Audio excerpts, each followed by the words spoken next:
В августе 1992 года первый президент Республики Казахстан Нурсултан Абишевич Назарбаев посетил эту заставу. Это было памятное событие для всех пограничников, для всех сотрудников Комитета национальной безопасности, для всей страны. Все ребята на службе, все несут свою службу.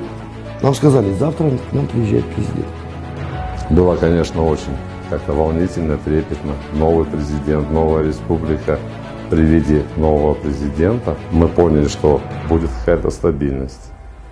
Все равно, раз президент вживую увидели, прям воспряли духом. Я родом оттуда президент начинал свою трудовую деятельность с того же самого комбината. Я, как сейчас помню, он когда узнал, что Тимиртау служит рядовой Борисенко, он подошел и говорит: кто здесь с металлургического комбината? Я говорю, я. Вы работали? Я говорю, да, я перед армией работал. Было очень как-то трепетно на душе.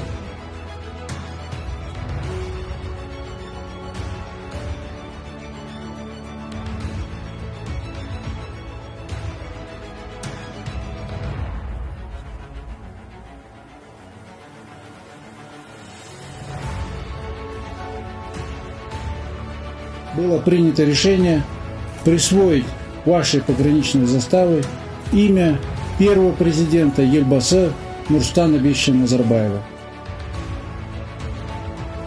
Молодому поколению, что я хочу пожелать? Пускай защищают рубежи нашей Родины, так же, как мы защищали, исправно.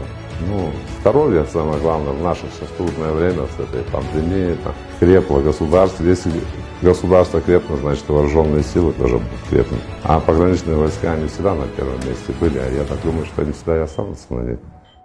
Объявить независимость одно, а чтобы быть государством, у этого государства должна быть граница. Это важнейший фактор государства.